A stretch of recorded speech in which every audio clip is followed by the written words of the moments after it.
الحمد لله الذي نور قلوب العارفين بنور معرفته وأثبت فؤاد أنبيائه وأوليائه بقصص الأنبياء والمرسلين وأكمل إيمان المسلمين والمؤمنين بولاية علي أمير المؤمنين عليه السلام.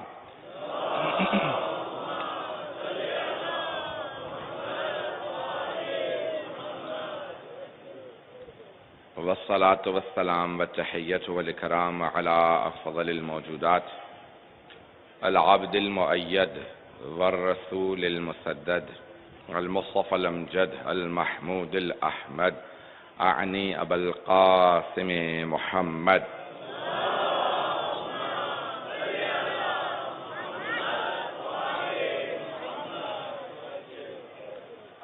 وعلى روحه ونفسه وصهره ووصيه سيد الأتقياء والأصفياء مولى الموالي إمام المتقين علي بن أبي طالب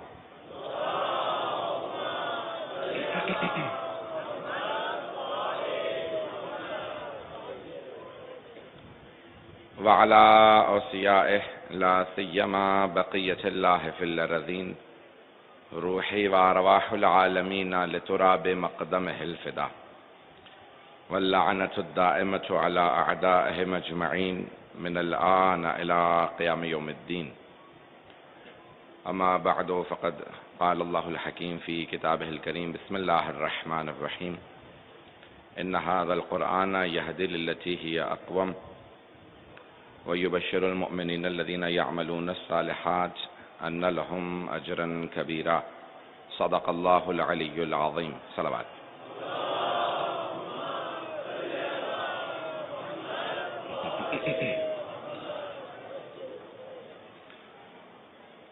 یہ سلسلہ مجالس آج 8ویں مرحلے تک پہنچا ہے جہاں ہم قرآن اور حجت کے عنوان سے آپ کی خدمت میں مطالب پیش کر رہے ہیں. نہ قرآن کے بغیر گزارا ہے اور نہ حجت معصوم کے بغیر گزارا ہے، اور تمام عالم اسلام قرآن کو بھی مانتا ہے، اہل بیت کو بھی مانتا ہے، اور بے انتہا ضروری ہے. بلکہ میں تو کہتا ہوں کہ ایک نئے سلسلے سے تمام مسلمانان عالم اس انداز سے آگے بڑھیں کہ محبان اہل بیت اور اعداء اہل بیت، تاکہ واضح ہو جائے کہ سارے مسلمان اہل بیت سے محبت کرتے ہیں، اور جو ہمارے اتحاد اور باہمی محبتوں کو چیز بڑھائے گی وہ محمد صلی اللہ علیہ وسلم اور آل محمد کی ولا ہے.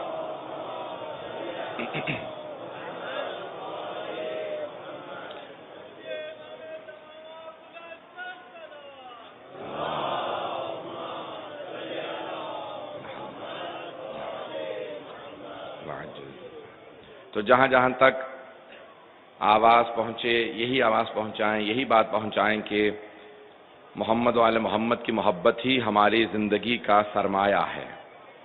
اللہ کی سب سے بڑی ہم پہ نعمت ہی اپنے جس سے اللہ محبت کرتا ہے اور جن کی آل سے محبت کرتا ہے تو انہی سے محبت کرنا ہمارے لیے بھی ضروری ہے. اللہ نے رسول خدا کو حبیب کہا. حبیب یعنی وہ رسول خدا اللہ کے محبوب ہیں، محبوب خدا ہیں، اور انہوں نے متعدد چیزیں کہی ہیں. یہ اشراء امام حسین کا ہے.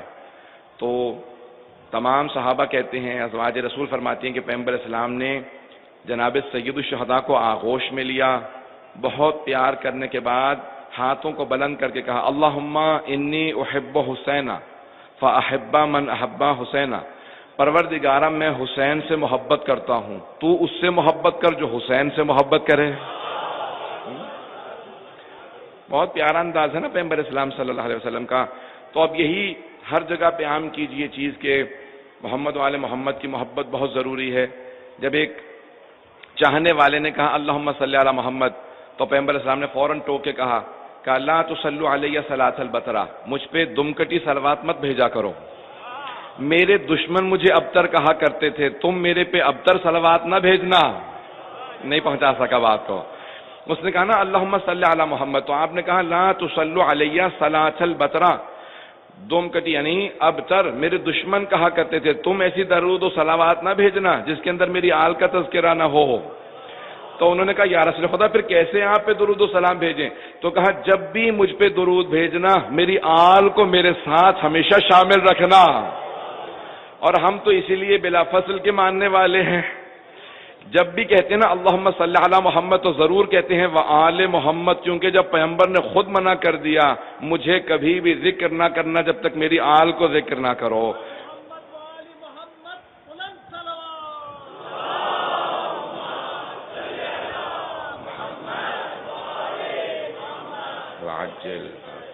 تو اب حبیب خدا نے خود حکم دیا کہ ہمیشہ میری آل کو میرے ساتھ رکھنا. اور مجھے، اور اللہ نے کیا کیا؟ اللہ نے 2 تاریخیں پیغمبر اسلام کی، 17 ربیع الاول آمد ہے، 28 صفر پیغمبر اسلام کا وصال ہے. دونوں تاریخوں میں پیغمبر اسلام تنہا نہیں ہے. 17 ربیع الاول کو امام صادق آئے ہیں اور 28 کو امام حسن مجتبیٰ گئے ہیں. یعنی اللہ نے بھی یہ پیغام بھیجا ہے کہ میرے محمد کی آل کو ان سے جدا نہ سمجھنا، ہر حالت میں ہمیشہ ساتھ. پیغمبر اسلام ہمیشہ حکم دیتے رہے کہ میری آل کو کبھی مجھ سے جدا نہ سمجھنا. تو پیغمبر اسلام نے 2 چیزیں دنیا کے لیے چھوڑی ہیں. قرآن ان کا معجزہ ہے اور ان کی آل اس معجزے کے وارث ہیں، مبین ہیں، مفسر ہیں، پیغمبر اسلام کی سیرت کو آگے پہنچانے والے ہیں. چند سوالات کے جلیل جوابات پیش کروں گا، اور میں نے کیونکہ وعدہ کیا تھا کہ عصمت سے متعلق دلیلیں پیش کروں گا قرآن کریم سے، تو آج انشاءاللہ چند دلیلیں قرآن کریم سے عصمت پہ، اور ایک عقلی دلیل جو علامہ حلی نے دی ہے، اگر یاد رہی تو انشاءاللہ ساری دلیلیں آج پیش کروں گا. ایک جب میں نے 2 دن پہلے ظاہراً مجلس میں پیش کیا تھا اسم مسمہ کی بحث کو، تو امیر المؤمنین کے نہج البلاغہ کے پہلے خطبے سے متصادم نہیں ہے، اس میں کوئی ٹکراؤ نہیں، بلکہ عین مطابق ہے. شیخ طوسی کی تفسیر مولا کے خطبے سے عین مطابق ہے. مولا نے فرمایا ہے صفاتہ عین ذاتہ، اللہ کی صفات اس کی عین ذات ہیں. میں نے اسم مسمہ کی بحث کی تھی، صفت و موصوف کی بحث نہیں کی تھی. اس تقریر کو دوبارہ سنیں گے، بات واضح ہو جائے گی. ہمارا عقیدہ ہے اللہ کی تمام صفات اس کی عین ذات ہیں، لیکن اسم لفظ اللہ نہیں ہے. اللہ اللہ ہے، اس نے نام بتایا ہے، نام اور ہے. اللہ کا وجود، اس کا ہستی، اس کی جو تمام کے تمام اس نے بتائے ہیں اوصاف صفات، وہ اس کی اس ذات کا جز ہیں. ذات پروردگار اور ہے اور یہ نام اور ہیں. اللہ سبحانہ و تعالیٰ ایک ایسی ہستی کا نام ہے جسے عقل کے اندر محدود نہیں کیا جا سکتا، کیونکہ اللہ لامحدود ہے، وہ عقلوں سے بہت بالا تر ہے. جو عقل میں آیا ہے وہ عقل میں محدود ہے، اللہ لامحدود ہے. یہ امام علی علیہ السلام کا خطبہ ہے. اب وقت نہیں کسی تفصیل میں جاؤں، اس کو دوبارہ سن لیں گے تاکہ بات واضح ہو جائے. بعض لوگوں کے ذہن میں بعض اوقات میں تیز چلتا ہوں تو بات شاید واضح نہ ہوئی ہو. دوسرا ایک سوال، بہت سے لوگ سوال کرتے ہیں کہ آپ سجدگاہ کے اوپر سجدہ کرتے ہیں تو آپ معاذ اللہ بت پرستی کر رہے ہیں یا آپ کے سامنے بت رکھا ہوا ہے. غور سے سنیے گا، ہم سجدگاہ پہ اللہ کا سجدہ کرتے ہیں، سجدگاہ کو سجدہ نہیں کرتے. نہیں پہنچا پایا. ملائکہ اللہ کے حکم سے جناب آدم کو سجدہ کر رہے تھے. اب وہ جناب آدم کو سجدہ نہیں تھا، اللہ ہی کو سجدہ تھا، کیونکہ حکم خدا بندی سے سجدہ تھا. جب ہم خانہ کعبہ کو، سب کی توجہ ہو، جب ہم خانہ کعبہ کو سجدہ کرتے ہیں تو پتھروں کو سجدہ نہیں کر رہے، وہ اللہ ہی کو سجدہ ہے. اللہ نے نسبت دی ہے یہ گھر مجھ سے منسوب ہے. سجدہ اللہ ہی کو ہے، خانہ کعبہ کی طرف ہے، خانہ کعبہ کی طرف ہے، سجدہ اللہ کا ہے. سجدگاہ پہ مرحوم آیت اللہ خوئی کہتے ہیں، میں حج پہ گیا، البیان فی تفسیر قرآن، آیت اللہ خوئی کی تفسیر کی کتاب ہے. کہتے ہیں میں حج پہ گیا، بہت پہلے کی بات ہے، ظاہراً 50s کی بات ہے. کہا میں نے سجدگاہ رکھی ہوئی تھی مسجد نبوی میں. ایک شیخ صاحب آئے، انہوں نے فوراً سجدگاہ میرے نماز کے دوران اٹھا لی. کہا میں نے نماز مکمل کی جس طرح سے کر سکا. فوراً دیکھا بھی کوئی سجدگاہ لے گیا، تو میں نے دیکھا تو ایک شیخ صاحب آئے، کہا کہ بھئی آپ چہرے سے حلیے سے معلوم ہوتے ہیں کہ بہت مقدس ہیں، بہت پہنچے ہوئے، مرجع تقلید تھے اطلاع خوئی اس وقت، بہت پہنچے ہوئے ہیں. تو عربی میں انہوں نے بات کی، کہا کہ آپ قرآن جانتے ہیں؟ جی قرآن جانتا ہوں. تو کہا کہ قرآن میں ہے نا کہ کسی کی ملکیت کو بغیر اس کی اجازت کے نہیں لیا جاتا، تو آپ نے میری سجدگاہ کو میری اجازت کے بغیر لیا. کہا کہ نہیں، نیت بری نہیں تھی، واپس لے لیجئے. یعنی وہ مخلص تھے. تو انہوں نے سجدگاہ واپس کی. کہا نیت میری بری نہیں تھی، سجدگاہ آپ لے لیجئے، میں آپ کو شرک سے بچانا چاہتا تھا. آپ کیونکہ شرک کر رہے تھے، سجدگاہ پہ سجدہ کر رہے تھے، میں نے شرک سے بچانا چاہا اس لیے آپ کو روک لیا. کہا یہ شرک کیسے ہے، ذرا مجھے سمجھا دیجئے تاکہ میرے علم میں اضافہ ہو جائے، یا آپ سمجھا دیں یا مجھ سے سیکھ لیجئے. تو انہوں نے کہا کہ کیونکہ آپ پتھر کو سجدہ کر رہے ہیں اور یہ شرک ہے.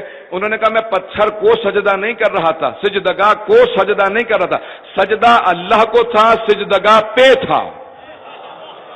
اس سجدگاہ پہ سجدہ، سجدگاہ کو سجدہ نہیں. اگر سامنے رکھ کے اس کی طرف سجدہ کرتا تو اس کو سجدہ تھا، اور اگر اس پہ پیشانی رکھ رہا ہوں، جب آپ زمین پہ پیشانی رکھتے ہیں تو اس زمین کو سجدہ نہیں ہوتا، سجدہ خدا ہی کو ہوتا ہے.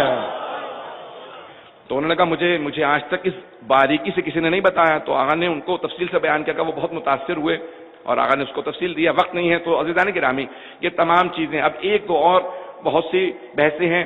ہمارے بہت سے اہل سنت بھائی بھی دیکھتے ہیں، وہ بھی کہتے ہیں کہ ہم لوگ نظر نیاز میں آتے ہیں، لیکن بعض اوقات ہمیں کنفیوز کر دیا جاتا ہے کہ یہ معاذ اللہ بدعت ہے یا رونا. بعض اوقات بہت سے برادران نے مجھ سے کہا کہ ہم مجلس میں آتے ہیں، رونا نہیں چاہتے، لیکن جب مصائب سنتے ہیں تو خود بخود رونے لگتے ہیں. مظلوم کربلا کے مصائب سنتے ہیں، شہداء کے مصائب سنتے ہیں تو میں خود رونے آنے لگتا ہے. تو کہیں یہ بدعت ہے؟ اور بعض لوگ ماتم کر رہے ہوتے ہیں، مصائب زیادہ سنتے ہیں تو ہمیں بھی ماتم کا جی کرتا ہے. تو آیا یہ بدعت ہے؟ میں جلدی پیش کر رہا ہوں، ایک دو دلیلیں پیش کروں گا وقت کو ملحوظ خاطر رکھتے ہوئے. براہین ماتم اور بہت سی کتابیں ہیں، وہاں پہ آپ تفصیل سے پڑھیں. مطالعے کی عادت مت چھوڑیں، پڑھتے رہنا، قرآن کو پڑھتے رہنا بہت ضروری ہے، تفسیر قرآن پڑھتے رہنا بہت ضروری ہے، رسول خدا اور ان کی آل کے اقوال احادیث کو پڑھنا بہت ضروری ہے. جتنا پڑھیں گے آپ کے قلب میں اتنی وسعت پیدا ہوگی، علم میں اتنی بلندی پیدا ہوگی. جتنا اللہ سے قریب ہوں گے اتنا محمد و آل محمد سے قریب تر ہوتے چلے جائیں گے. یہ بہت چیزیں ضروری ہیں. اب آئیے ذرا جلدی دو آیات پیش کروں گا. جناب یوسف جناب یعقوب کے بیٹے ہیں، جناب یعقوب نبی ہیں، جناب یوسف بھی نبی ہیں. جناب یعقوب جانتے تھے اپنے علم نبوت سے کہ بیٹا زندہ ہے، جانتے تھے اپنے علم نبوت سے بیٹا زندہ ہے. سارے بیٹوں سے کہتے رہتے تھے کہ مجھے اپنے یوسف کی خوشبو آ رہی ہے. جب واپس بھی آئے قمیض لے کے کہا مجھے یوسف کی خوشبو محسوس ہوتی ہے. کہ آج تک آپ اسی یوسف کو یاد کر رہے ہیں. تو وَبْيَضَّتْ عَيْنَاهُ مِنَ الْحُزْنِ سورہ یوسف کی آیت ہے کہ جانتے تھے، نبی تھے جناب یعقوب، نبی تھے جناب یوسف، نبی تھے. جدائی میں اتنا گریہ کیا کہ اللہ کہتا ہے وَبْيَضَّتْ عَيْنَاهُ مِنَ الْحُزْنِ اس گریے سے، اس غم منانے سے جناب یعقوب نے رو رو کے اپنی آنکھیں گوا دی، یعنی آنکھیں سفید ہو گئیں، یعنی آنکھوں میں ان کا نور چلا گیا. تو اللہ سبحانہ و تعالیٰ کہتا ہے کہ اتنا گریہ کیا میرے ایک نبی نے دوسرے کو یاد کر کے کہ آنکھیں ضائع کر دیں. نہ اللہ نے قرآن میں کہا یہ بدعت تھا، نہ اللہ نے کہا یہ حرام تھا. اللہ کو اتنا پسند آیا ان کا گریہ کہ قرآن میں ذکر کیا، ان کی تعریف کی، کہا کہ بے انتہا میرا مقرب بندہ تھا. اور اللہ نے جب پلٹایا بھی تو جناب یوسف نے ہاتھ نہیں لگایا تھا، کرتا تھا جناب یوسف کا. پتہ نہیں توجہ ہے یا نہیں ہے. آج علم حضرت عباس آئے گا منسوب ہے باب الحوائج سے. اگر جناب باب الحوائج ہاتھ لگاتے تو بہت سے لوگ کہتے ہیں ہمیں حرج نہیں ہے، لیکن یہ علم ہے. تو جناب یوسف نے خود ہاتھ نہیں لگایا تھا، جناب یعقوب کی آنکھوں کو کرتا بھیجا تھا، کرتے کو آنکھوں سے لگایا. فرصدہ بصیرہ قرآن کی آیت سے دوبارہ بصارت واپس آ گئی. تو اللہ کے نبی نے بتا دیا، جناب یوسف جناب یعقوب نے بتا دیا کہ یاد رکھنا جو انبیاء سے چیزیں منسوب ہوں، شبیہ بن جائیں، ان میں بھی شفا پائی جاتی ہے.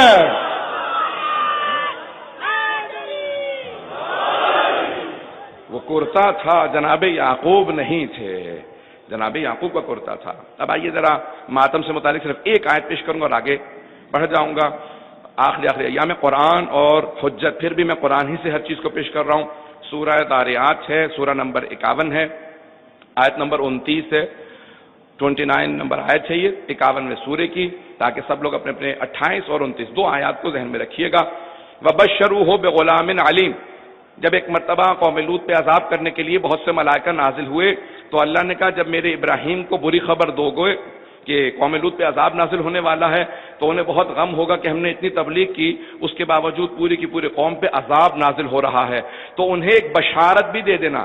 تو ایک مرتبہ ملائکہ نازل ہوئے اور ایک مرتبہ جب سب کے سب آئے، جناب ابراہیم خلیل خدا تھے، بغیر مہمان کے کھانا نہیں کھاتے تھے. دیکھا کچھ مہمان آئے ہیں، فوراً بلایا، کہا کہ بیٹھ جائیے. ان سب نے ہاتھوں کو روکا ہوا تھا. تو تفصیل ہے. ایک مرتبہ کہا کہ کیا بات ہے؟ کہا کہ ہم فرشتے ہیں، کھانا نہیں کھاتے، انسان کی شکل میں آئے تھے بستی سے گزرتے ہوئے، کیونکہ اللہ نے خاص پیغام بھیجا ہے، حلیے میں نہیں آئے ہیں، فرشتوں کی اصل صورت میں نہیں آئے. وَبَشَّرُوهُ بِغُلَامٍ عَلِيمٍ، بشارت دینے کے لیے آئے تھے. ان سب فرشتوں نے بشارت دی کہ اللہ بہت علم والا بیٹا آپ کو عطا کرے گا.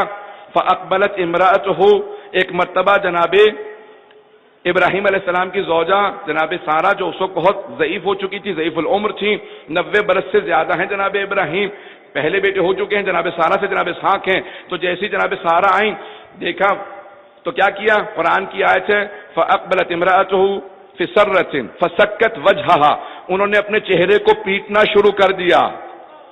نہیں پہنچا پا رہا ہوں بات کو.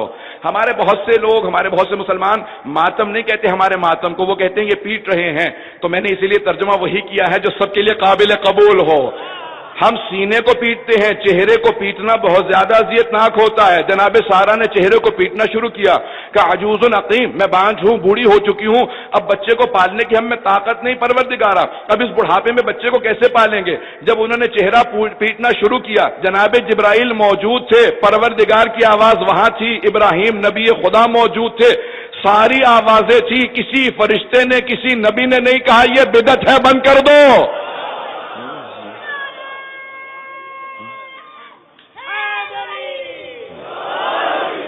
فسکت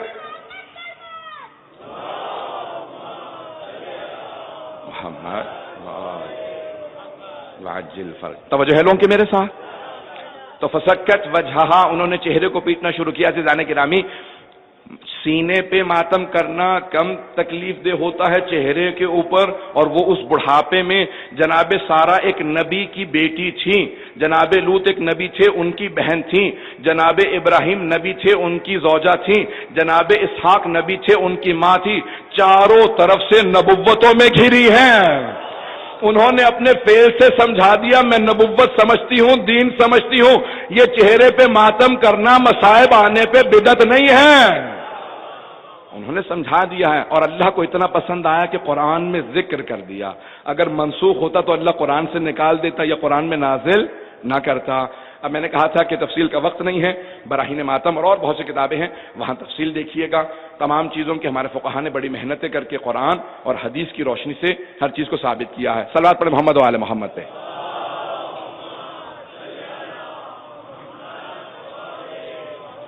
وعجل فرجہ. اب یہ آخری ایام ہیں، مجھے اپنے موضوع کو مکمل بھی کرنا ہے قرآن اور حجت کے عنوان سے. میں نے آپ سے وعدہ کیا تھا قرآن سے متعلق میں نے 6 مجالس پیش کی ہیں، اور دو مجالس میں پیش کر چکا ہوں حجت کے عنوان سے. ذرا آج اگلے مرحلے میں داخل ہونا چاہتا ہوں کہ حجت کا معصوم ہونا شرط ہے. میں نے کل ایک دلیل پیش کی ہے آپ کے سامنے، اور آج ایک عقلی دلیل پیش کر دوں. علامہ حلی، بہت بڑا نام ہے، 700 برس پہلے گزرے ہیں. حسن ابن یوسف ابن مطہر الحلی. جب ہمارے ہاں صرف علامہ کہا جائے فقہ کی کتابوں میں تو علامہ حلی مراد ہوتے ہیں. نام تھا حسن ابن یوسف ابن مطہر الحلی. حلہ کے رہنے والے تھے، اور بہت کم سنی میں بالغ ہونے سے پہلے اجتہاد کے درجے پہ فائز ہو گئے تھے. ان کے بیٹے بہت بڑے مجتہد ہیں، فخر المحققین. وہ کہتے ہیں کہ میں نے جب اپنے بابا کے انتقال کے بعد، علامہ حلی کے انتقال کے بعد، خواب میں دیکھا، اپنے والد سے پوچھا کہ آخرت میں کیا چیز کام آئے، قبر مطہر میں کیا؟ آپ جب قبر میں اتارے گئے جناب امیر کی بارگاہ میں، حرم امیر المؤمنین میں ایک گنبد کے نیچے وہاں پہ ان کی قبر ہے، کیا چیز کام آئی؟ تو کہا صرف 2 چیزیں کام آئیں. فرشتوں نے کہا کہ ہر چیز کو ہم نے درگزر کر دیا، بس 2 چیزیں ایسی تھی جس کی وجہ سے تمہارا کوئی حساب کتاب نہیں ہوگا. تو کہا بابا وہ کون سی 2 چیزیں تھی؟ کہا کہ زیارت الحسین و کتاب الالفین. کہا وہ جو میں ہر شب جمعہ حسین کی زیارت کے لیے جایا کرتا تھا.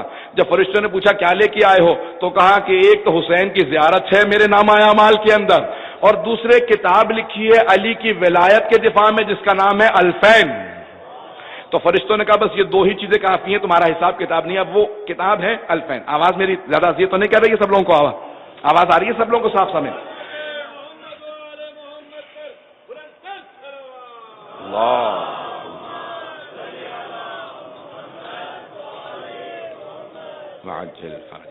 اب کتاب کا نام ہے الفین. الفین الف کہتے ہیں 1000 کو، الفین یعنی 2000. 1000 دلیلیں دی ہیں جناب امیر کے بلا فصل ہونے پہ، اور 1000 دلیلیں دی ہیں مولا کے باقی لوگوں سے افضل ہونے پہ. کہنا بہت آسان ہے، اکثر لوگوں سے پوچھا جائے تو 10 دلیلیں نہ دے سکیں. علامہ ہلی کو اسی لیے علامہ کہا جاتا ہے، انہوں نے دونوں موضوعات پہ 1000 دلیلیں لکھی ہیں. 1000 دلیل. اب میں وہاں سے ایک دلیل پیش کرنا چاہتا ہوں جناب امیر علیہ السلام کی افضلیت، اگر سننا پسند فرمائیں گے. 1000 دلیلیں ہیں اور بے انتہا پیچیدہ علمی کتاب ہے، پڑھنے کے لیے مغز کی ضرورت ہے. بے انتہا محنت کرنے کے بعد ہم جب کوشش کرتے ہیں تو ایک آدھا مطلب سمجھ میں آتا ہے. تو اب میں پیش کروں گا بے انتہا عقلی منطقی دلیل ہے. اگر پہنچا پایا تو سمجھ لیں ان کا کمال ہے، نہ پہنچا پایا تو خطا میری ہے. تو پہلے سے معذرت کر لوں. اب وہ کہتے ہیں کہ امام معصوم ہے. دلیل کیا ہے؟ کہا کہ امام یا حجت یا پیغمبر اسلام کا وصی برحق. اب 3 صرف منطقی لحاظ سے، عقلی لحاظ سے صرف 3 امکانات ہیں. غور سے سنیں گے سب لوگ، میں تفصیل میں زیادہ نہیں جاؤں گا. عصمت میں دلیل دے رہا ہوں. علامہ ہلی نے جو دلیل دی ہے 1000 دلیلوں میں سے ایک دلیل سن لیجئے. وہ کہتے ہیں کہ 3 عقلی لحاظ سے صرف 3 امکانات ہیں کہ امام پہ یا لازمی ہے کہ وہ گناہ کرے، یا ممکن ہے کہ گناہ کرے، یا ناممکن ہے کہ گناہ کرے. اگر یہ پہنچ جائیں تو میں تشریح کروں گا. عقلی لحاظ سے صرف 3 امکانات ہیں. یا لازم ہے معاذ اللہ کہ وہ گناہ کرے، حجت، یا ممکن ہے گناہ کرے، یا ناممکن ہے کہ گناہ کرے. اب وہ کہتے ہیں کہ اگر لازمی ہے، لازم ہے کہ وہ گناہ کرے تو پھر امت سے معاذ اللہ بدتر ہے، کیونکہ امت کے لیے بھی ممکن ہے، لازمی نہیں ہے کہ سب گناہ کریں. اگر بات پہنچ گئی ہو. ایسے کو حجت قرار نہیں دیا جا سکتا، پیشوا اور امام قرار نہیں دیا جا سکتا جس پہ لازمی ہو کہ گناہ کرے. تو لازمی تو ممکن نہیں ہے کہ لازمی طور پہ حجت خدا یا امام برحق، امام معصوم یا امام گناہ کرے. لازمی طور پہ نہیں کرے گا. اب آیا ممکن ہے کہ اگر ممکن ہو تو پھر امت کے لیے بھی ممکن ہے کہ گناہ کرے. پھر اسے امت پہ کوئی امتیاز نہیں ہے، کوئی فوقیت نہیں ہے، کوئی برتری نہیں ہے، امت جیسا ہی ہے. امت کے لیے بھی ممکن ہے گناہ کرے، امام کے لیے بھی ممکن ہے گناہ کرے. اس کا مطلب ہے برابر ہے، اسے کوئی فوقیت نہیں ہے، برتری نہیں کہ امام بنے. کا تیسری چیز یہ ہے کہ ناممکن ہے کہ حجت یا امام یا پیشوا گناہ کرے. کا بس بھئی پہلی 2 چیزوں کو رد کر چکے تو پھر تیسری چیز لازم ہے. ناممکن ہے کہ امام گناہ کرے. اگر ناممکن ہے تو اسی کو معصوم کہا جاتا ہے.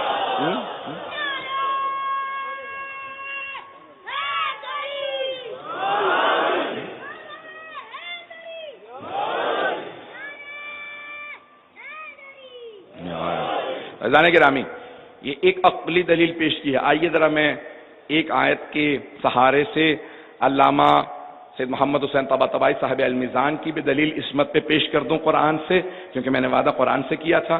بات کو آگے بڑھانا چاہتا ہوں. تو علامہ طباطبائی نے جو کل میں نے آیت پیش کی تھی جناب ابراہیم سے متعلق، وَإِذِ ابْتَلَىٰ إِبْرَاهِيمُ رَبُّهُ بِكَلِمَاتٍ فَأَتَمَّهُنَّ قَالَ إِنِّي جَاعِلُكَ لِلنَّاسِ إِمَامًا قَالَ وَمِن ذُرِّيَّتِي قَالَ لَا يَنَالُ عَهْدِ الظَّالِمِينَ.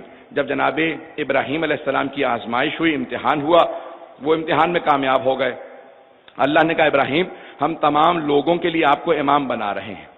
قال ومن ذریتی، پروردگارہ کہ میری ذریت میں امامت جاری رہے. دعا کی جناب ابراہیم نے کہ میری ذریت بھی ساری امام رہے. تو اللہ نے کہا لا ینال عہد الظالمین. دیکھیں مفسر کسے کہا جاتا ہے؟ علامہ طباطبائی نے پوری آیت سے نہیں، آیت کے چھوٹے سے ٹکڑے سے عصمت ثابت کی ہے. یہ جو اللہ نے کہا نا لا ینال عہد الظالمین، اللہ نے کہا ابراہیم ظالمین تک میرا عہدہ نہیں پہنچے گا. بس اتنے سے اس آیت کے ٹکڑے سے لا ینال عہد الظالمین 4 الفاظ سے علامہ طباطبائی نے عصمت ثابت کی ہے. ابھی تک میں بات کو نہیں پہنچا پایا. علامہ طباطبائی کہتے ہیں عقلی لحاظ سے اس آیت کے ضمن میں تمام انسانوں کو اس آیت کے بعد 4 حصوں میں تقسیم کیا جا سکتا ہے. عقلی دلیلیں پیش کر رہا ہوں، سب کی توجہ میرے ساتھ رہے گی. تمام انسانوں کو 4 حصوں میں تقسیم کیا جا سکتا ہے. کچھ وہ جو پہلے بھی گناہ کرتے رہے، آئندہ بھی گناہ کرتے رہیں گے. جو پہلے بھی ظلم کرتے رہے آئندہ بھی ظلم کرتے رہیں گے. ظلم کی 3 اقسام پیش کر دوں. لفظ آیا ہے آیت میں ظلم. سننا چاہ رہے ہیں سب لوگ؟ سب کی توجہ ہے میرے ساتھ؟ اب آیت میں آیا لا ینال عہد الظالمین، ظالمین تک میرا عہدہ نہیں پہنچے گا. تو اب ظلم کی 3 اقسام ہیں. ایک تو ہے اللہ پہ ظلم کرنا. جناب لقمان نے کہا یا بنیا لا تشرک باللہ، اے میرے لخت جگر شرک نہ کرنا. ان الشرک لظلم عظیم، بے شک شرک بہت بڑا ظلم ہے. تو اب شرک و ظلم یعنی عقیدے کا ظلم ہے. انسان کا عقیدہ غلط ہو تو جس کے متعلق غلط عقیدہ رکھا ہے وہ اس پہ ظلم ہے. اگر اللہ کو خدا نہ مانے تو اللہ پہ ظلم ہے. تو پہلا عقیدے کا ظلم ہے. دوسرا لوگوں پہ، مخلوق خدا پہ ظلم کرنا. اور تیسرا اپنے اوپر ظلم کرنا. انی ظلمت نفسی فاغفر لی فإنہ لا یغفر الذنوب غیرک یا ملائے. آپ کہتے ہیں نا سجدے کے اندر، سجدہ شکر میں اور بہت سی دعاؤں میں، ظلمت نفسی، میں نے اپنے اوپر ظلم کیا.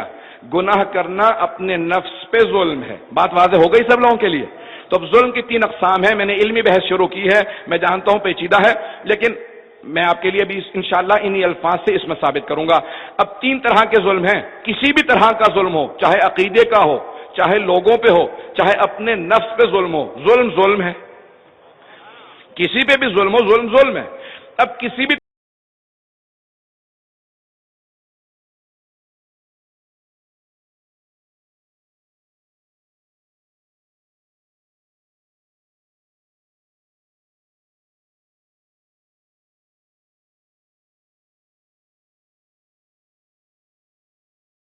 نہیں آ سکتی، یہ کبھی بھی امام نہیں بن سکتے. جو پہلے بھی ظلم کرتے رہے آئندہ بھی ظلم کرتے رہیں گے.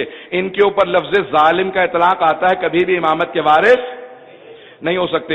دوسرا گروہ کون؟ جنہوں نے پہلے ظلم نہیں کیا لیکن آئندہ ظلم کریں گے، چاہے عقیدے کا ظلم ہو، چاہے دوسروں پہ ہو، چاہے اپنے اوپر ہو. یہ آئندہ ظلم کریں گے، یہ بھی امامت کے وارث نہیں ہو سکتے کیونکہ یہ بھی ظالموں میں آئیں گے، آئندہ ظلم کریں گے. تیسرا گروہ جنہوں نے پہلے ظلم کیا آئندہ ظلم نہیں کریں گے. بھئی یہ توبہ تائب تو ہو سکتے ہیں لیکن امامت کے وارث نہیں ہو سکتے کیونکہ ان کی گزشتہ زندگی میں ظلم کا اطلاق ہو رہا ہے. زندگی کے ایک حصے میں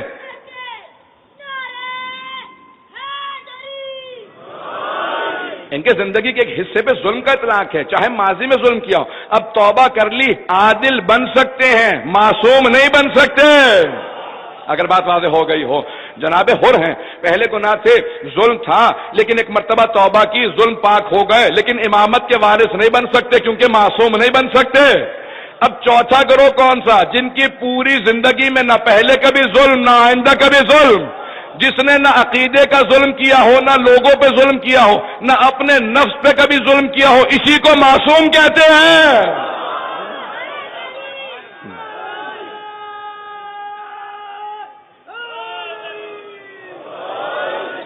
نعرہ حیدری. عزیزان گرامی، میں کیونکہ مسلسل نعرے سنتا رہتا ہوں، مجمع اتنا ہوتا ہے کہ وہاں کی آواز یہاں نہیں آتی، یہاں کی وہاں نہیں جاتی. میرے بھائیوں، میرے بزرگوں، میرے بچوں، میں سب سے درخواست کر رہا ہوں، ظلم کہیں پہ بھی ہو وہ انسان کو عصمت کے درجے سے دور کر دیتا ہے. معصوم کہتے ہی اسے ہیں جو ہر طرح کے ظلم سے پاک ہو. معصوم ظلم سے پاک ہے. حجت خدا کے لیے معصوم ہونا شرط ہے. جو اللہ کی حجت ہو، اللہ عادل ہے، اس لیے اس کا نمائندہ معصوم ہونا چاہیے. قرآن مصون ہے، ہر طرح کی آلائشوں سے پاک ہے، خطاؤں سے پاک ہے، ریب سے پاک ہے، تو امام کو بھی عیب سے پاک ہونا چاہیے. قرآن کے اندر سورہ مؤمنون ہے، اس لیے حجت کو امیر المؤمنین ہونا چاہیے. قرآن کے اندر اتنے آیات ہیں، اتنے سورے ہیں، ان سارے سوروں کو سمجھانے والا کوئی ایسا ہونا چاہیے کہ جو دیکھے وہ گواہی دے. آیت جو میں نے کل آپ کے سامنے پیش کر دی تھی، تھوڑے سے اور مطالب پیش کروں گا تاکہ وہ بھی عصمت پہ بہت بڑی دلیل ہے. سننا پسند فرمائیں گے آیت تطہیر سے متعلق؟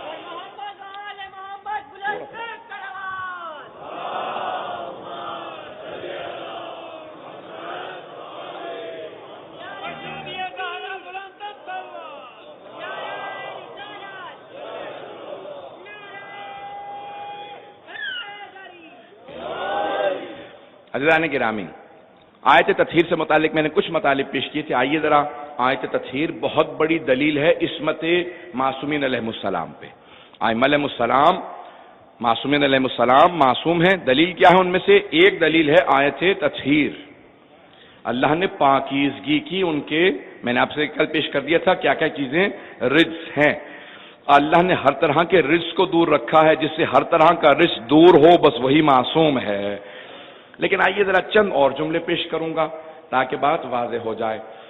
وہاں سے سوال کیا ہے فرشتوں نے اور بہت سو نے کہا خود جناب جبرائیل نے، یا رب من ہم، پروردگارہ کون ہیں یہ؟ کچھ لوگ پہنچ رہے. فرشتوں نے سوال کیا، یہ جناب جبرائیل نے سوال کیا، یا رب من ہم، یہ جو 5 ہیں کسا کے نیچے یا رب من ہم، یہ کون ہیں؟ میں جناب جبرائیل علیہ السلام کی بارگاہ میں سوال کروں گا کہ اے حضرت جبرائیل، امام فخر الدین رازی نے لکھا کہ آپ 60,000 مرتبہ ختمی مرتبت پہ نازل ہوئے ہیں. 1 یا 2 مرتبہ نہیں، 60,000 مرتبہ جناب جبرائیل نازل ہوئے قلب مطہر پہ پیغمبر اسلام کے. اور اکثر اوقات جب پیغمبر گھر میں ہوتے تھے، جب وہ نازل ہوتے ہوں گے تو دیکھتے ہوں گے یہی حسن ہیں، یہ حسین ہیں، یہ علی ہیں، یہ فاطمہ ہیں، تو وہ سب کو دیکھتے رہتے تھے. پھر بھی پوچھ رہے ہیں یا رب من ہم.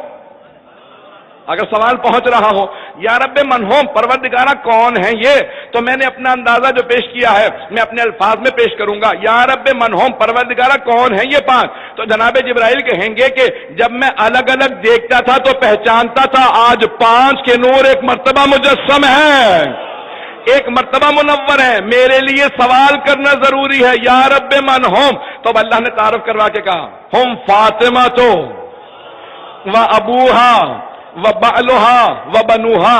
پروردگارہ حبیب خدا سے تعارف کروا دیتا. جملے کو ضائع نہ ہونے دیجیے گا، میں بہت محنت کر کے اپنی کوشش آپ کے سامنے پیش کر رہا ہوں.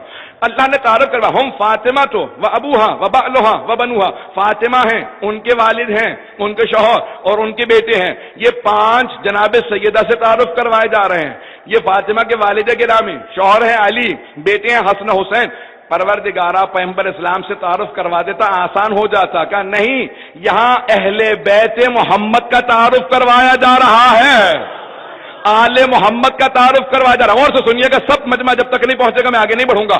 تو آل محمد کا، اہل بیت محمد کا تعارف کروا رہا ہوں. اس لیے فاطمہ کو منتخب کیا ان سے تعارف کرواؤں کہ اگر کبھی اختلاف ہو کہ کوئی اہل بیت میں ہے یا نہیں ہے تو اسے مرکز جو ہے وہ جناب فاطمہ ہے، مرکز پہ پلٹا دینا. اگر فاطمہ سے محرم ہو تو اہل بیت میں ہے، اگر نہ محرم ہو تو اہل بیت سے خارج ہے.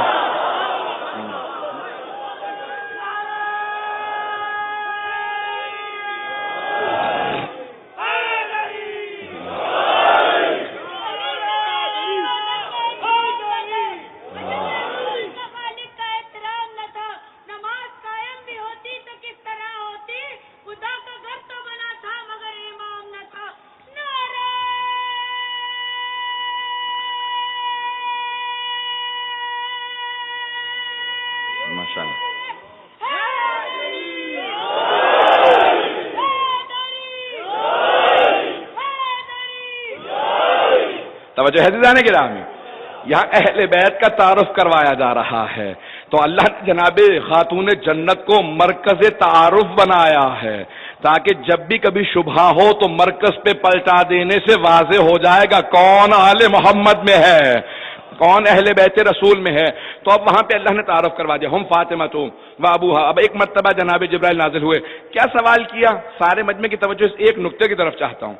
جناب جبرائیل نے کہا اتأذن لی ان اکون معہم سادسا، پروردگارہ کیا تو اجازت دیتا ہے کہ کچھ دیر کے لیے میں ان 5 کا چھٹا بن جاؤں؟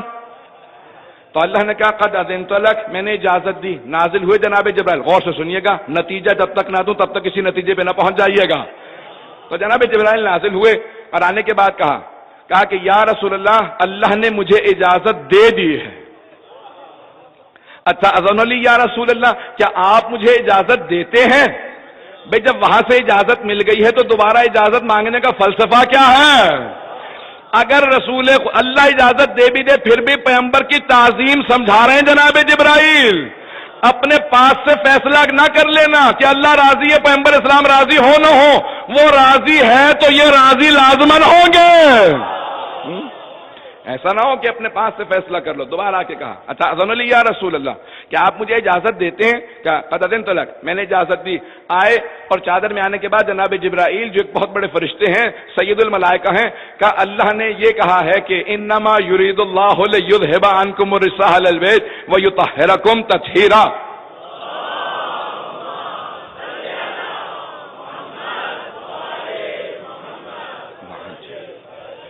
اللہ نے اس آیت کو نازل کیا اور فوراً جناب جبرائیل نے کہا کہ بس یہ آیت سنانا تھی, اجازت ہے میں واپس چلا جاؤں؟ تو کہا اجازت ہے واپس چلے جائیے. میں اکثر سوچا کرتا تھا اتنی دیر کے لیے جناب جبرائیل نے اجازت مانگی. یہ پنجتن کے چھٹے نہیں تھے, جناب جبرائیل باہر سے بھی آیت سنا سکتے تھے کہ یہ آیت تطہیر نازل ہوئی ہے آپ لوگوں کے لیے, لیکن جناب جبرائیل نے کہا نہیں, میں گھر میں نہیں سناؤں گا تاکہ کوئی اور یہ نہ کہہ دے ہمارے گھر میں آیت آئی تھی ہم بھی شامل ہیں. کہ میں بھی چادر کے نیچے آ کے بتاؤں گا آیت انہی کے لیے ہے جو چادر میں ہے, ہمیں صرف ان کے لیے.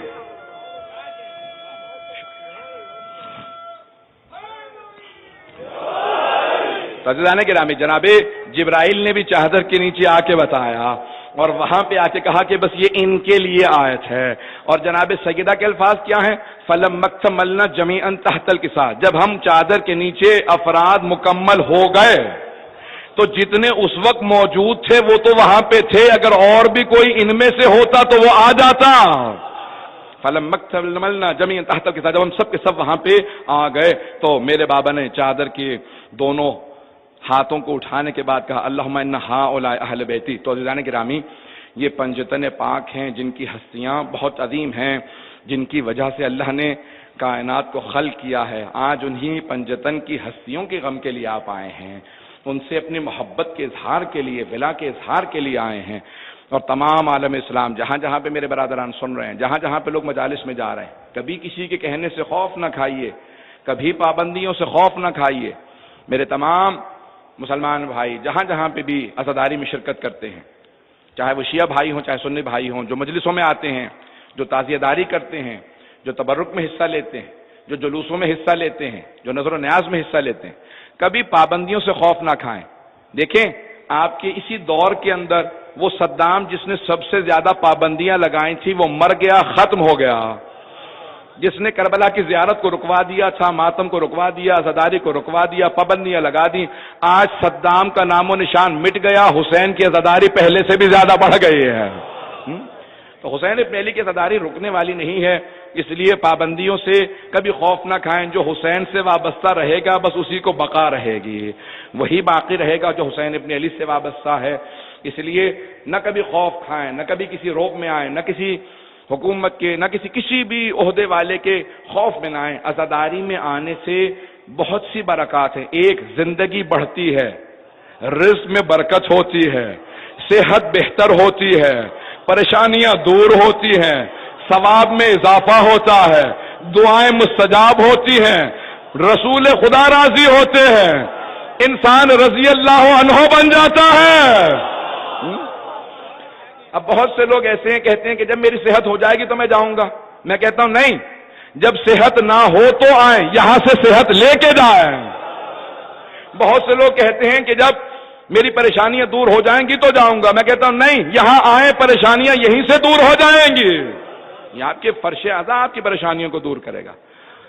عزیزان گرامی, یہاں سے آئیں, اس فرش اعضا پہ بیٹھنے کی جو فضیلت ہے اس میں آنا, خوف نہ کھائیں. میں اپنے تمام بھائیوں سے, بہنوں سے, اور میں خصوصاً اپنی ان تمام ماں بہنوں بیٹیوں کو سلام کرتا ہوں جو چھوٹے چھوٹے بچوں کو گودوں میں لے کے جلوسوں میں آ رہی ہیں, مجلسوں میں آ رہی ہیں. جس انداز سے میں بعض کا راستے میں دیکھتا ہوں کہ کس اہتمام کے ساتھ بچوں کو گودوں میں لے رکھا ہے, لیکن بچوں کو ابھی سے تربیت کر رہی ہیں. ہماری بقا ہے تو اسی عزاداری کی وجہ سے ہے. بڑی بڑی ہستیوں نے ان مجالس کے ساتھ اپنے آپ کو وابستہ رکھنے میں فخر محسوس کیا ہے. قرآن اور حجت دونوں ہر طرح کی لغزشوں سے, آلائشوں سے پاک ہیں. آج میں چند جملے فضائل کے بھی پیش کرنا چاہتا ہوں کیونکہ آج حضرت ابو الفضل العباس کے شب ہے. ابھی میں مصائب پہ نہیں آیا ہوں. سپہ سالار ہیں لشکر حسینی کے. جس طرح حضرت امیر المؤمنین جناب رسول خدا صلی اللہ علیہ وسلم کی ہر جنگ کے سپہ سالار تھے، اس طرح کربلا میں حضرت عباس امام حسین کے لشکر کے سپہ سالار ہیں، اور حضرت عباس کو جناب امیر نے قمر بنی ہاشم کا لقب دیا ہے۔ جس گھر میں تمام ہستیاں اتنی خوبصورت ہوں کہ رسول خدا سے لوگ پوچھتے ہوں یا رسول اللہ، لوگ کہتے ہیں حضرت یوسف سب سے زیادہ خوبصورت تھے، ہم تو جب آپ کو ایک مرتبہ دیکھتے ہیں تو دل کرتا ہے دیکھتے ہی رہیں، جہاں رسول خدا اور وہ پیغمبر جناب امیر سے متعلق کہیں یا علی انتھا کا بدر دجا، آپ 14ویں کے چاند جیسا چہرہ رکھتے ہیں، جہاں پہ جب وہ نام رکھے امام حسن حسین کے تو نام ہی حسن سے نکلے ہوں، سوچیں کتنے خوبصورت ہوں گے، جہاں جناب حمزہ جناب جعفر طیہ ایک ایک فرد خوبصورت ہو، وہاں جناب امیر کہیں عباس قمر بنی ہاشم ہیں، سوچیں کتنے خوبصورت ہوں گے۔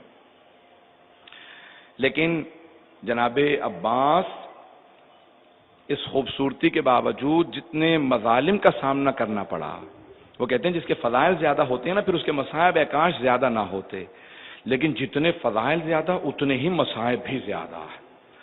آج میدان کربلا کے سپہ سالار کے مصائب پیش کرنا چاہتا ہوں۔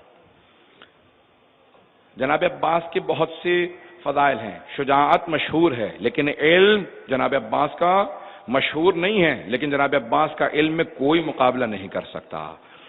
شہرت صرف ان کی شجاعت کی ہے یا وفا کی ہے، جناب عباس تمام فضائل کے اندر بہت اعلیٰ مرتبت ہیں، تمام فضائل کے اندر، اس لیے ان کی کنیت ہے ابو الفضل۔ بیٹے کا نام فضل تھا، لیکن فضل کہتے ہیں فضائل کے منبع کو اللہ نے لقب بھی دیا، کنیت بھی دی، تو کا فضائل کا باپ عباس ہے، ابو الفضل۔ ابو الفضل جناب عباس بہت بڑی ہستی ہے۔ 4 بھائی ہیں جناب عباس، چاروں کربلا میں شہید ہوئے ہیں، اور جناب ام البنین جب اس گھر میں بیاہ کی آئیں تو جناب ام البنین یہ بھی ان کی کنیت ہے یا لقب ہے جو جناب امیر نے دیا، ان کا بھی نام فاطمہ تھا، لیکن روایت کے الفاظ ہیں، تاریخ میں نے خود متعدد کتابوں میں پڑھے، علی ربانی خلخالی نے اپنی کتاب میں لکھا، وہ کہتے ہیں کہ جب بھی جناب امیر علیہ السلام آواز دیتے تھے نا فاطمہ، تو جناب ام البنین نے دیکھنا شروع کیا کہ امام حسن حسین فوراً پلٹ کے نگاہیں ماں کو تلاش کرنے لگتی ہیں، تو جناب ام البنین نے کہا کہ مولا مجھے فاطمہ نہ کہا کریں۔ مولا نے کہا کیوں ام البنین، فاطمہ کیوں نہ کہوں، آپ کا نام فاطمہ ہے، کیوں؟ مولا چاہتے ہیں ام البنین اپنے عقیدے کا اظہار کریں۔ کہا مولا جب بھی آپ مجھے فاطمہ بلاتے ہیں نا تو بی بی کے شہزادے، بی بی کے جو بیٹے ہیں اور بیٹیاں، وہ فوراً ان کی نگاہیں جناب سیدہ کو تلاش کرنے لگتی ہیں، تو ان کے مصائب دوبارہ تازہ ہو جاتے ہیں، تو آپ نے کہا کہ آج سے میں آپ کو جو لقب دے رہا ہوں وہ ہے ام البنین کا، ام البنین، امیر المومنین نے لقب دیا۔ سنیں گے سب غور سے، آج کوئی آنکھ ایسی نہ ہو جس میں آنسو نہ آئے۔ 7 محرم 7ویں گزر چکی ہے، پانی بند ہو چکا ہے اطفال حسینی پہ۔ جناب ام البنین نے جب جناب عباس ابھی جوان ہو رہے تھے نا تو ان سے کہا کہ عباس میری ایک وصیت یاد رکھنا، بیٹا پہلا کام یہ کرنا کبھی بھی حسن و حسین کو نام سے نہ بلانا، وہ زہرا زادے ہیں اور تم کنیز زادے ہو۔ جناب ام البنین بہت بڑے قبیلے سے تھی، بہت بڑے سردار کی بیٹی تھی، حزام بہت بڑے سردار تھے کلابیہ خاندان کے قبیلے کے، اس کے باوجود کہا کہ میں جناب سیدہ کے مقابلے میں ان کی ایک کنیز ہوں۔ عباس ہمیشہ ذہن میں رکھنا تم زہرا زادے نہیں ہو، تم کنیز زادے ہو، حسن و حسین کو نام لے کے مت بلانا، کبھی بھائی مت کہنا، بھیا کہہ کے مت بلانا۔ کہا اماں کیسے پھر بلاؤں؟ کہا ہمیشہ کہنا سیدی و مولائی، اے میرے آقا اے میرے مولا، آقا و مولا کہہ کے بلانا۔ کہا اماں آپ کا حکم ہے، پوری زندگی آقا اور مولا کہوں گا۔ کہا بیٹا ایک اور وصیت ہے، کبھی ان سے کوئی کام نہ کہنا، کبھی نہ کہنا یہ کام کر دیجئے، کہ ان سے کام نہ لینا بلکہ ہمیشہ کوشش کرنا یہ اگر کسی غلام کو بھی کام کہے نا تو تم بڑھ کے کام کو انجام دے دینا۔ جب جناب عباس کی خبر پہنچی تھی نا مدینے میں تو روایت کے الفاظ ہیں، جب جناب ام البنین نے سنا نا کہ قتل الحسین بکربلا، تو جناب ام البنین نے اپنے پوتے کو جناب عباس کے بیٹے کو بلایا کہ ذرا مجھے کچھ دیر کے لیے مسجد نبوی لے چل. بی بی نے سر پہ برقع لیا. بعض نے لکھا بی بی کی بھی بینائی چلی گئی تھی. ہاتھ میں عصا لیا, بزرگ ہو گئی تھی, پوتے کے کاندھے پہ ہاتھ رکھا, برقع سمیت مسجد نبوی میں آئیں. آ کے سوال کیا, بشیر یہ کون سا حسین کربلا میں مارا گیا؟ کہا بی بی آپ کو نہیں معلوم, نواسہ رسول حسین مارا گیا, علی کا لال حسین مارا گیا, زہرا کے دل کا چین حسین مارا گیا. جناب ام البنین کو بہت ناز تھا جناب عباس پہ, تو فوراً پلٹ کے کہا, بشیر میں کیسے مان لوں کہ عباس کے ہوتے ہوئے حسین مارا گیا؟ کہ نہیں بی بی, پہلے عباس مارے گئے تھے, بعد میں حسین کی شہادت ہوئی ہے. تو جناب ام البنین نے کہا کہ بشیر میں نہیں مان سکتی کہ علی کا شیر بیٹا عباس جنگ نہ کر سکا. کہا نہیں بی بی, بات جنگ کی نہیں ہے, جب عباس کے سر میں گرز لگا نا, وہ گھوڑے کی زین پہ سنبھل نہیں سکے, وہ گھوڑے کی پشت سے زمین پہ گر گئے. ابھی بھی جناب ام البنین روئی نہیں. ایک مرتبہ رو کے کہا, بشیر تو عباس کو جانتا نہیں ہوگا, بشیر میں عباس کی ماں ہوں, بشیر میں مان ہی نہیں سکتی کہ عباس گرز کا وار نہ روک سکا.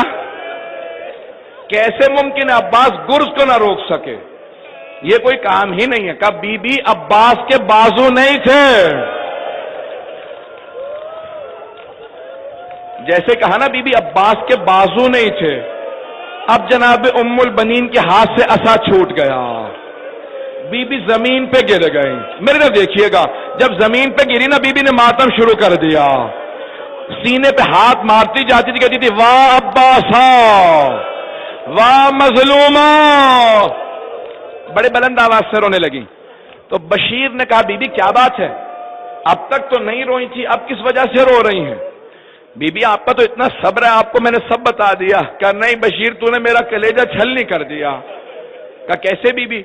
کہا کہ بشیر تو کہتا میرا بیٹا گھوڑے کی پشت سے گرا تھا اور اس کے بازو نہیں تھے. بشیر جب کوئی شہسوار گرتا ہے نا, وہ ہاتھوں کا سہارا لیتا ہے, تو کہہ رہا میرے بیٹے کے بازو نہیں تھے. بشیر مجھے اتنا بتا دے, جب میرا بیٹا گرا اس کا چہرہ پہلے لگا تھا یا سینہ پہلے لگا تھا؟ وفی صدرہ سہام, جس کے سینے میں اتنے تیر لگے ہوں. آئیے ذرا میں بات کو آگے بڑھاؤں گا. جناب عباس نے شب عاشور حضرت علی اکبر علیہ السلام سے کہا, علی اکبر میں نے سارے لشکر یزید کو دیکھ لیا اور لشکر کو میں 4 حصوں میں تقسیم کرایا ہوں, برابر کے 4 حصوں میں. علی اکبر 2 حصوں سے میں اکیلا جنگ کروں گا, ایک حصے کو تم روک لینا اور ایک حصے سے سارے اصحاب جنگ کریں گے. علی اکبر جلدی سے جو میرے مقابلے میں آئیں گے نا, میں انہیں جلدی سے قتل کر کے تمہاری مدد کے لیے آ جاؤں گا, پھر اس کے بعد ہم دونوں اصحاب کی مدد کریں گے. علی اکبر کل ہم رسول خدا کے نواسے حسین ابن علی کو میدان میں اترنے نہیں دیں گے, ہم خود ہی سارے دشمنوں کو دیکھ لیں گے. اب کیا کیفیت ہوگی جناب عباس کی؟ بس بھی آج مجھے سپہ سالار کے مصائب پیش کرنے ہیں. جو میرے لیے سب سے سخت مصائب ہے نا, 4 مصائب, ان میں سے ایک جناب عباس کے مصائب ہیں. اگر آج میں پڑھ پایا تو میں سارے مصائب پڑھوں گا. میں پوری شہادت پڑھنا چاہ رہا ہوں. بس بھائی صبح نمودار ہوئی, ابھی آدھی رات کے بعد کا وقت ہے نا, تو حضرت زہیر قین نے کہا, زہیر عباس ہم نے اپنے بزرگوں سے سنا ہے کہ علی ابن ابی طالب نے تہجد میں دعا مانگی تھی تمہارے لیے کہ پروردگارہ رسول کا نواسہ حسین جب کربلا جائے نا, تو مجھے ایک ایسا بیٹا دے دے جو میری نمائندگی کرے.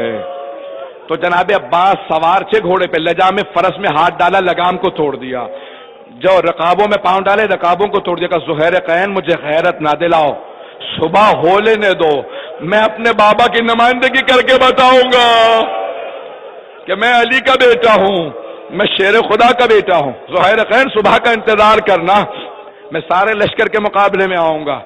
جیسے اذان ہوئی نا, جناب حضرت عباس سب سے پہلے سید الشہداء کے پاس آئے. کہا آقا اجازت ہے؟ امام حسین نے کہا عباس آپ میری فوج کے سپہ سالار ہیں، آپ رک جائیے، اگر آپ چلے جائیں گے تو پھر سپہ سالاری کون کرے گا؟ جناب عباس سمجھ گئے کہ مجھے روکا جا رہا ہے مصلحت کے تحت، روک گئے، اتنے میں حملہ ہوا، بہت سے افراد شہید ہو گئے۔ جناب عباس فوراً پلٹ کے آئے، کہا آقا مجھے اجازت دیجیے ایک حملے کی، میں ان سب کو دیکھ لوں گا، یہ پیاسوں کو مارے چلے جا رہے ہیں، یہ بوڑھے بوڑھے اصحاب حسینی مارے جا رہے ہیں۔ کہ نہیں عباس ابھی آپ رک جائیے، آپ میری فوج کے سپہ سالار ہیں۔ اتنے میں سارے اصحاب مارے گئے۔ اب پہلے اہل بیت کے افراد آنے لگے، کچھ بچوں نے آ کے اجازت مانگی۔ جب جناب اون و محمد کے لاشیں آئے نا تو جناب عباس نے کہا مولا گودوں کے پالوں کے لاشیں آنے لگے، اب تو اجازت دے دیجئے۔ کہا عباس آپ میری فوج کے سپہ سالار ہیں۔ ظہر کے بعد جناب عباس نے دوبارہ اجازت مانگی، کہا نہیں عباس ابھی رک جائیے، آپ میری فوج کے سپہ سالار ہیں۔ کہا مولا فوج میں رہا کون ہے؟ سارے جوان مارے گئے، مجھے اجازت دیجئے۔ کہا عباس ابھی رک جائیے، اگر دیکھ سکے تو 2 جملوں کو پیش کروں گا۔ جیسے یہ خیمہ نصب ہے نا، جناب عباس سے خیمے کے سامنے کھڑے ہوئے تھے، سوچ رہے تھے کہ کب موقع ملے گا، اچانک خیمے کے اندر سے کچھ بچوں کی آواز آئی کہ بچے رو رہے ہیں اور بار بار کہہ رہے ہیں العطاش العطاش، ہائے پیاس ہائے پیاس۔ جناب عباس کی غیرت نے برداشت نہیں کیا، فوراً خیمے میں وارد ہوئے۔ بیٹا دیکھیے گا، دیکھا کہ ایک بچی ہے 3.5 برس کی، وہ مشکیزیں ہلا ہلا کے دیکھ رہی ہے، شاید پانی رہ گیا ہو۔ جناب عباس سے برداشت نہ ہوا، کبھی بھی مشکیزہ ہاتھ میں لو، اپنے بابا سے کہو مجھے پانی لانے کی اجازت دے دے، مجھ سے بچوں کی پیاس برداشت نہیں ہوتی۔ تو ایک مرتبہ، اب میں دیکھیے گا میں مسائل کو مختصر کر رہا ہوں، بہت مختصر کر رہا ہوں۔ آج جناب عباس کہا کہ مجھے اجازت دلا دے بی بی۔ جناب سکینہ نے کہا بابا چچا عباس سے کہو مجھے پانی لا دے۔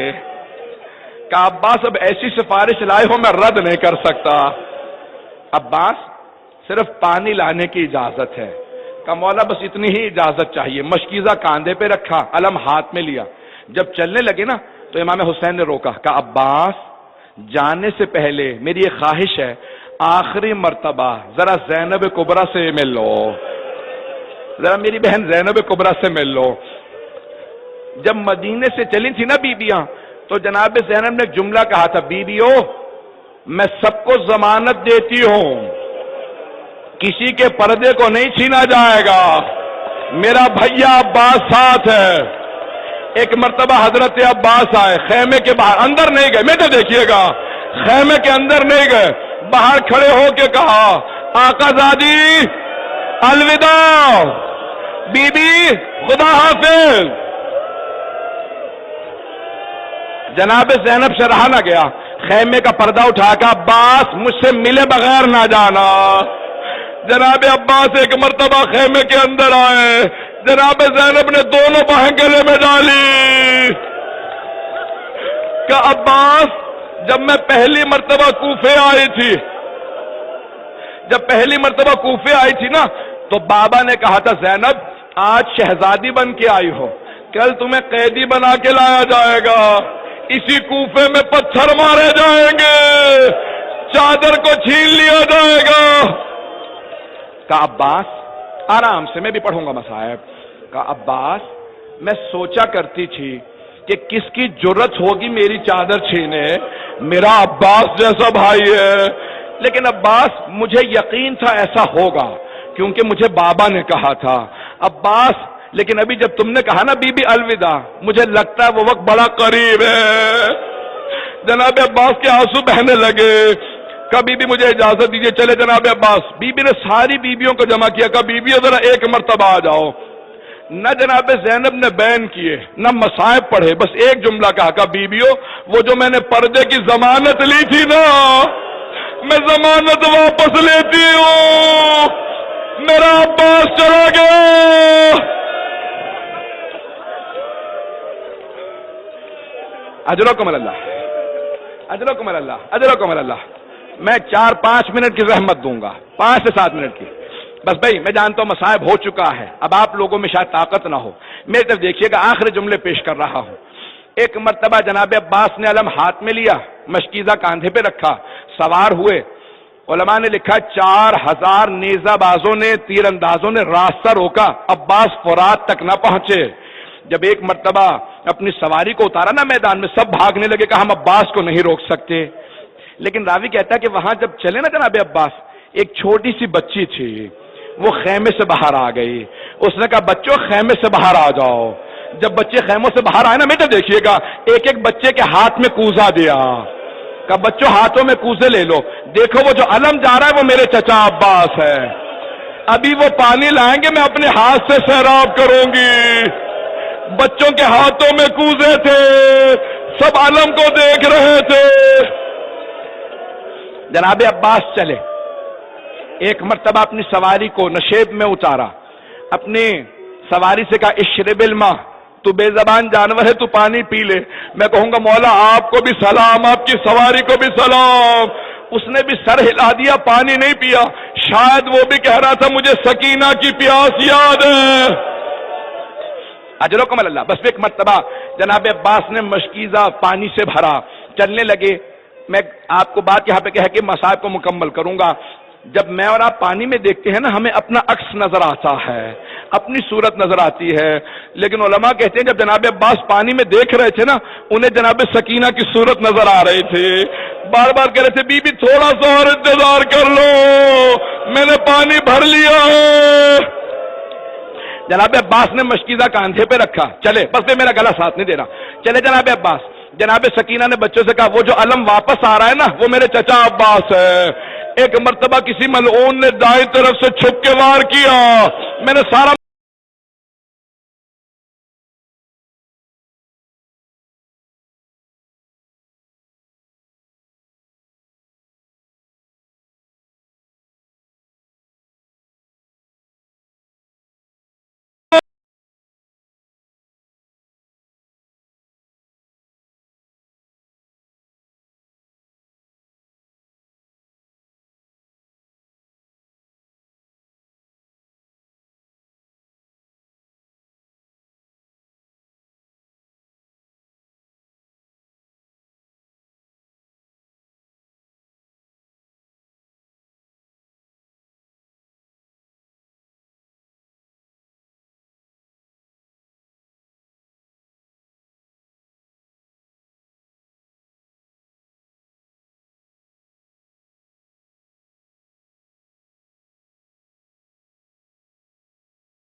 مجھے معاف کر دے، لیکن بڑا سخت مصائب ہے، میں نے پڑھنے سے منع کر دیا۔